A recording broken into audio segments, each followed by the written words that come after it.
Hello, MCU fans! Today we're going to take a look at everything we learned from that insane Doomsday cast announcement. So much to discuss. Now, there will be spoilers for just about everything that's come out in the MCU, up to and including Brave New World, but as long as you're okay with that, then let's dive right in and see what we can find out. Don't forget, we have a March contest running all month long. Be a subscriber, leave a comment. You could win a book or a steelbook. Best of luck. And we have a membership option with lots of cool perks, so you might check it out in case you're interested. All right, so who was announced to be in this cast? So I'm going to go through them in groupings and talk about how I think that's going to impact the overall movie. So first of all, we have the Fantastic Four. No big surprise there. In fact, I'm kind of wondering if they announced all of them to make fans realize you got to go see the movie because they're going to be really important. Also, we do know from the trailers that Reed Richards is studying the multiverse, and I think that's what's eventually going to lead him to leave his universe for some reason. Maybe it's being destroyed, maybe by an incursion. We'll have to wait and see, but eventually that will get him over to 616. Also, they announced that the Thunderbolts will be in the movie. Now, actually, this was kind of a spoiler for the Thunderbolts movie itself because it let us know who was going to live and who was going to die. So just for the sake of this video, I'm going to include everybody, but I will tell you that at least one, if not more, of these characters were not mentioned in the cast. So if you want to know, you can go look it up, but I'm going to try to avoid spoilers. But anyway, the Thunderbolts, at least the ones that survived the movie, will be in Doomsday. They also announced these 6 characters who I'm betting are going to be our new Avengers team. Of course, Sam was forming a new Avengers team after Brave New World. We'll have to see how that all goes with the Thunderbolts movie and whether they all team up on one big team or not. But yeah, I could see these 6 being the core Avengers. And then I thought this was interesting. They announced the heads of 2 warring nations, M'Baku from Wakanda and Namor from Talokan. What is going on there with these two? I mean, maybe Namor was mentioned because, of course, Sue Storm and he had many flings in the comics, but she's married now. So I don't know that we're going to see Namor and Sue hanging out. Instead, I'm wondering if Namor was mentioned because we may see the formation of the 616 Illuminati. Now, in the comics, these are the members, which obviously this can't possibly be the team. You know, we don't have a Reed Richards, we don't have a Black Bolt, and we don't have a Professor X. Oh yeah, and Iron Man died, and Doctor Strange is who knows where. But notice Namor was on this team. So maybe what's going to happen is they're going to pull together everybody from different nations to deal with what Sam heard at the end of Brave New World. Remember, the leader told Sam, we share the same world, don't we? This world you would die to save. Well, it's coming. I've seen it in the probabilities, seen it plain as day. All you heroes protecting this world, do you think you're the only ones? Do you think this is the only world? We'll see what happens when you have to protect this place from the others. A very menacing warning from the leader. Now, hopefully Sam followed up by going, dude, what are you talking about? Well, the leader could definitely say, hey, remember that thing from No Way Home and Multiverse of Madness? I hope he doesn't use the movie names, but you know what I'm saying, right? That was crazy. That was different universes nearly colliding with ours. And since the leader probably has access to anything the government is aware of, thanks to Ross giving him the information, he's probably aware of what happened in the Marvels, because that was part of SWORD and that whole situation, but that created a rift between 2 universes. And I'm betting that Scott Lang has discussed what happened in the quantum realm and Kang's warning about all these incursions. So yeah, there's a lot of information that could be put together to know there are threats from other universes. Plus, we also have that mysterious beacon, right? From the end of Shang-Chi, when Captain Marvel, Hulk, and Wong were working with Shang-Chi to figure out what on earth is this beacon. Of course, we all want to know. We still want to know, what is this thing? I bet that's going to be part of it. But you put all that together, and I can see why they would want to form a team of everyone in this group, right? Sam has some information, Ant-Man has information, Shang-Chi has information. Of course, you do have to wonder, though, where are some of the other people that would be very important for this team? Where's Captain Marvel? Where's Hulk? They have information.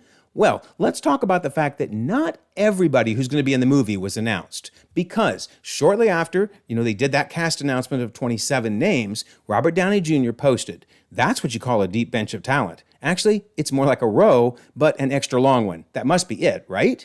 To which Marvel Studios said, there's always room for more. So I'm betting that some of the people that weren't mentioned are going to end up showing up. So let's talk briefly about that, and then we'll get back to the cast announcements. So, none of the Spider-Man were announced. Andrew, Toby, Tom, none of them were announced. I'm beginning to wonder if they're even going to show up, because they may be being held back for Spider-Man 4. Also, Wanda wasn't mentioned. Come on. Come on, we got to have Wanda, right? Now, for what it's worth, Elizabeth Olsen has said she's not going to be in Doomsday or Secret Wars, but I'm betting she's lying, right? She has to be. Of course, I mentioned Captain Marvel and Hulk. They have very important information. In fact, Captain Marvel knows about the bangles that created that rift. So I really think she's going to be in the movie as part of this Illuminati, if you will. Doctor Strange, Wong, neither of them were mentioned. Benedict Cumberbatch said he wasn't going to be in Doomsday, and then he turned around and said he was. Well, he wasn't announced, so what do you do with that? And then really, I think Star-Lord, She-Hulk, Hawkeye, even Daredevil, maybe some of the Defenders, all of them are possibilities for Doomsday. So if I look at this list of people, who do I think absolutely is going to be in the movie? Captain Marvel, Hulk, and Doctor Strange, for sure, right? Let me know your thoughts. Who from this list is absolutely going to show up in Doomsday and will be announced at a later time? So let's take a look at where we are so far with the casting announcements. Avengers, Fantastic Four, and Thunderbolts. They're all locks. So let's talk about teams that haven't been announced. I mean, Guardians, Eternals, neither of them were announced. Now, I don't think the Eternals are going to show up, honestly, but probably Guardians may not show up until Secret Wars. So what about some of the newer teams that may be forming? So I am certain we are going to get Champions or Young Avengers, but honestly, they may form in between Doomsday and Secret Wars, especially if there's a battle world situation. We'll talk more about that in a minute. I do think West Coast Avengers is going to end up forming between Wonder Man and Vision Quest. Between those two series, I bet we're going to get a West Coast team. And then Midnight Suns, it's going to happen. It's just probably not going to be until Phase 7. So anyway, that's why we didn't hear about those teams. And really, it's a bummer we didn't hear about the X-Men, right? Oh, wait, we did, didn't we? Oh my word, this was the best part of the announcement in my mind. Hearing that these 6 are coming back is mind-blowing. I mean, Professor X is the only one we knew for sure was coming back. Beast sure seemed likely, but Ian McKellen? Oh my goodness. Nightcrawler? Mystique? Cyclops? It's just mind-blowing. This is going to be so incredible. I cannot wait. However, right, we immediately start going, what about these? Why didn't you name these? I mean, you got to have Storm. You got to have Jean Grey. All the rest I would like as well, but absolutely we got to have Storm and Jean Grey. So I'm betting this is another situation where they're holding back some surprises, and those 2 at least are going to appear. Let me know your thoughts. Who from this list absolutely will be showing up in Doomsday? But okay, back to this list. So how are they all alive, right? Didn't we see a bunch of them die during the original trilogy of X-Men movies? Well, we did, but of course, they came back again at the end of Days of Future Past. Remember, Wolverine ends up back in the future, and sure enough, Jean Grey's alive, Cyclops is alive, Beast is doing fine, Storm is hanging out. So yeah, this is definitely the revitalized Fox X-Men universe after Days of Future Past. Okay, great. So that explains why all of these are alive and okay. Probably explains why Mystique even has her powers back. Maybe when it was recreated, she never lost her powers, right? Because the OG trilogy didn't happen in the newly rebooted universe. Okay, so anyway, this is great. But that's not the only announcement, right? There was one more big X-Men announcement. Gambit. Oh my word. So besides that's just so awesome that he's coming back, right? It also opens the door for them saying, hey, this OG X-Men team, it's also connected to the Deadpool and Wolverine movie. So let's take a very brief look at the 10005 X-Men timeline. And I do mean brief look because I have longer videos that you can watch if you want more information. But of course, we have the original timeline that had the OG trilogy in it, and it ended with Days of Future Past. Days of Future Past then created the second timeline. Now, I do believe the Deadpool movies are part of the main 10005 now because of Channing Tatum being mentioned as coming back. So then we have to look at 2054 when Cable then reset the timeline yet again. And then finally we end up in 2024, Deadpool and Wolverine. So how does this all tie together? Because don't we have a problem? I mean, don't we have 2 Wolverines now? I mean, we have the Wolverine from Days of Future Past, reset number 1, and then we have Wolverine from Deadpool and Wolverine. Now they're all together? Not necessarily. I've talked about this in other videos, but this is really interesting. Remember the Time Ripper? That was intended to destroy 10005. It was going to wipe it out. And in fact, we saw that Cassandra Nova wiped it all the way down to 1%. Basically, it was almost gone. Then, of course, it took a Wolverine and a Deadpool to do the impossible and to recreate the universe. And sure enough, B-15 says, I'm going to show you something huge. Do you see that? Your universe is regenerating. Whatever you did there, you not only saved your world, you spared your timeline from extinction. And sure enough, we see that it reforms from scratch. And we even have the fact that Deadpool is saying, we found your new anchor being, which is, to me, his way of saying we have replaced the other Wolverine with this one. And remember, by the end of the movie, we saw that Wolverine, the older version of X-23, even Dogpool, all stay in 10005, and they even released the deleted scene where Gambit turns around and we see the Marvel sparkle circle in his eyes, meaning he was rescued and saved. So, what this all means is, by the end of Deadpool and Wolverine, the 10005 universe was recreated yet again. All the OG X-Men are back. They probably have comic-accurate outfits now, including Gambit, who I think is going to show up in a new outfit, and they're all working together as a team. That is incredible. I love it. But you may ask, how did we not get some of these cast members announced? I mean, Deadpool, Wolverine, Colossus, and some of Deadpool's other friends, Elektra, Blade. So again, they just didn't announce everybody, but I guarantee you, there is no way Wolverine and Deadpool are not showing up in this movie, because I think it's all the same universe, and their universe is going to be destroyed. By the end of Doomsday, there will not be a 10005. So, I think they're all going to end up appearing. But one more character that I think is going to show up that wasn't announced, and that is Monica Rambeau. I guarantee you, she is going to show up in the movie, because she is vital in getting the 10005 universe and the 616 universe to collide. What do I mean by that? Well, I believe that these two universes are actually the same. They're both 10005. So the universe we saw at the end of the Marvels, that is the same universe as we saw in Deadpool and Wolverine. I just don't think Marvel is going to want multiple universes with X-Men in it. They're going to want to combine them all. So here's the key. This beast, that's the same as this beast. This mention of Professor X, or Charles, I should say, that's Professor X, the one from 10005. And in fact, that means binary is in 10005. That's really cool. And that's what's going to cause 10005 to collide with, or have an incursion with, 616. Because remember, at the end of the Marvels, this rift in space was opened up, and that's what led Monica over to this other mysterious universe, but I believe that is 10005. So that means if we look at this overall timeline, down in the lower right-hand corner, we can now add the Marvels, because at some point in the overall X-Men timeline, that's when I think Monica Rambeau ended up in their universe. And that is going to really, really create problems.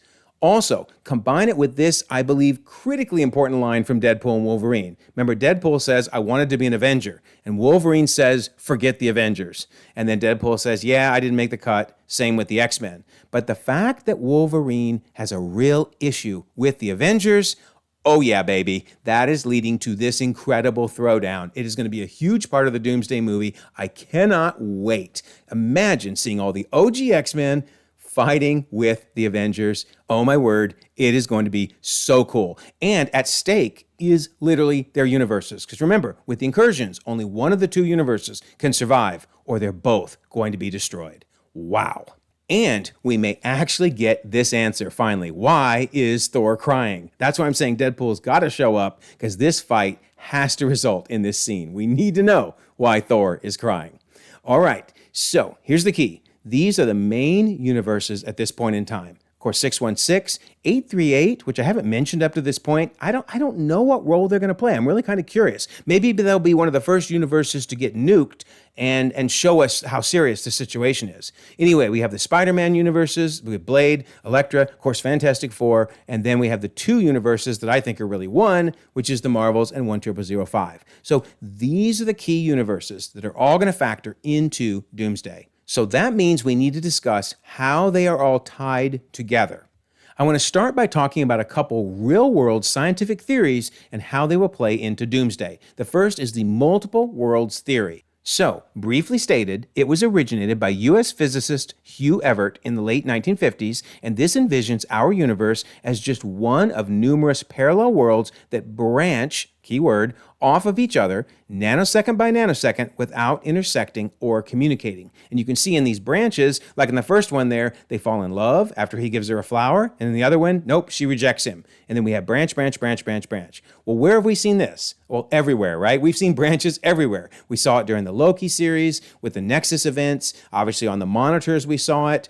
We saw it in Deadpool and Wolverine with the branches. The What If, they showed us in the timeline book that the What If episodes are branches.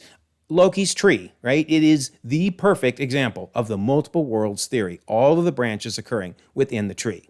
But that's not the only theory that has been shown to exist inside the MCU. Remember, in Far From Home, they discussed the eternal inflation theory. I mean, of course, Mysterio was full of it, but nonetheless, Peter said, sorry, you're saying there's a multiverse? I thought that was theoretical. That changes how we understand the initial singularity. We're talking about an eternal inflation system. All right, so what is that? It is actually another real-world theory. So in this case, the theory of eternal inflation says that once inflation starts, it never completely stops. Rather, it ends in places, and universes form there. We call them pocket universes because they're not everything that exists, but we are living in one of those pocket universes. But here's the key thing. Notice, they're not connected. They're not branched. They're each separate universes that have been eternally inflating across the multiverse. So have we seen examples of this in the MCU?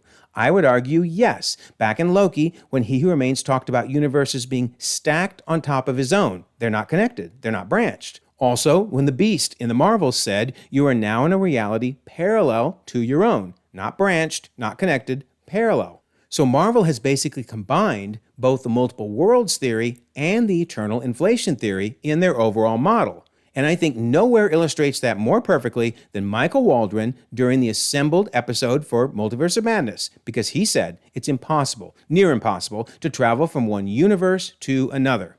In Loki, you can kind of hop from one timeline branch to another, so they're connected. That's our multiple worlds. But you got to be anchored to some original timeline.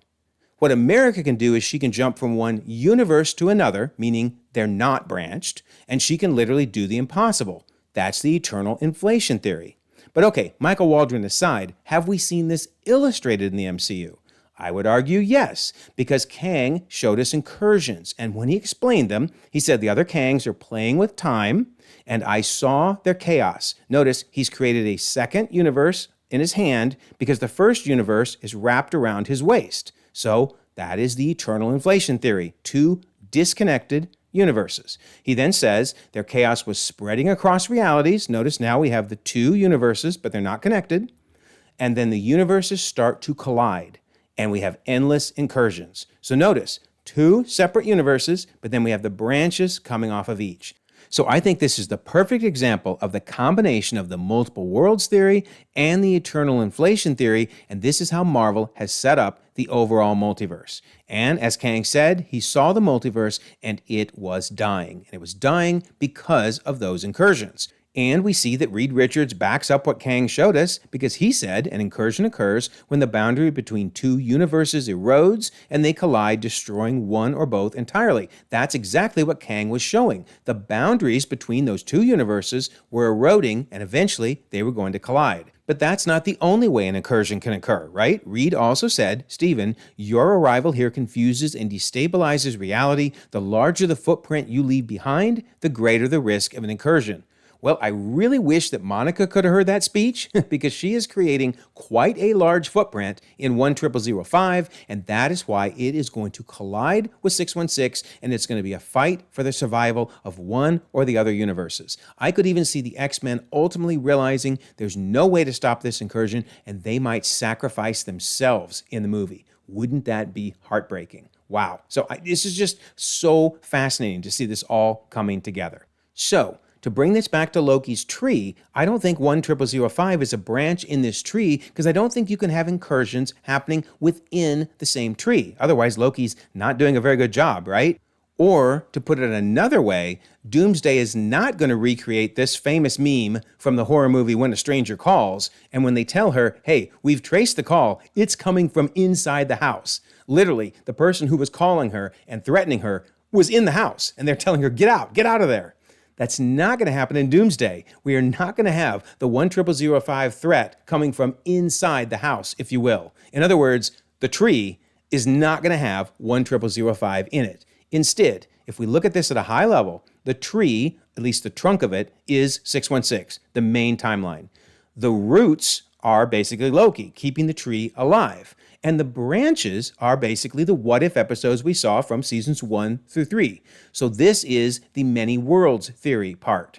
Then we have the eternal inflation part. That is all these other universes, 838, Fantastic Four, and notice I've connected Beast and 10005 because I think that's the same universe. And then we have the Spider-Man, Venom, Blade, Daredevil, Elektra, and Legacy Fantastic Four universes. In fact, probably even more, right? Surely Nick Cage's Ghost Rider is going to show up at some point. But here's the bottom line. All of these universes are going to end up being destroyed. We're going to get down to one universe by the end of Doomsday. So, where will that universe be? Well, that's where we get to these final two announcements. I was so happy to hear Tom Hiddleston's name announced, and of course we knew RDJ was going to appear. So why did I do just these two together? Because I think that while all the craziness is happening with the X-Men fighting the Avengers, the Fantastic Four thrown in there, while all of that's going on, this will end up being the main battle. Loki versus Doctor Doom. Now, the fact that Loki's mentioned, wouldn't that mean there's also going to be some of the TVA? Again, probably. They haven't told us everybody who's going to be in the cast. I'm going to bet B-15 will get announced eventually. You can let me know your thoughts on that. But for now, we know these two are going to go at it. So what's going to end up happening? Well, I think ultimately we're going to see Doctor Doom reigning supreme. He is going to knock Loki off of his throne. He's going to create Battleworld. And most likely, he's going to place that in the void because I think that's the only safe place out there with everything else collapsing. And of course, we had this Easter egg with the Secret Wars comic, which is the comic where Battleworld was created. So I do think ultimately, by the end of the movie, we're going to see the collapse of the multiverse. I really hope Loki doesn't die. Let me know your thoughts on that. There's no way, right? They cannot kill him. He needs to reunite with Thor. But this will then finally lead into Secret Wars. I have no idea what's going to happen in that movie, but I can tell you by the end of that movie, we're going to have a glorious new universe because they're going to have combined and collapsed everything into one, and we're going to have all the heroes together just like we have dreamed from day one. So let me know your thoughts about this theory. Do you think this is how it's all going to go down? How do you think it might be different? And how do you think this will translate to the general audience? I'm not too worried because yes, this was a lot of information. I understand that. But keep in mind, to the general audience, it's going to be Avengers versus X-Men, Loki versus Doctor Doom, and the multiverse collapsing. They don't need to know all of this. These are the things the folks like you and I like to look at, but the general audience is just going to sit back and enjoy. So let me know your thoughts. I would love to hear your theories on all of this. Don't forget, we have that contest. Be a subscriber, leave a comment, win a book or a steelbook. And we have the membership option in case you're interested in that. And then I always love to mention the Discord. One of the really cool things we have is a news section, and you'll find all the latest announcements, including in this case, the list of all of our actors and actresses in Doomsday. So 2,000 members across the globe, conversations 24/7. We would love for you to be part of it, and I'll leave a pinned comment so you can join. Also, if you don't mind, like this video, subscribe if you haven't already. You can check out more content, and we'll all continue to enjoy the ever-growing, the ever-changing Marvel Cinematic Universe.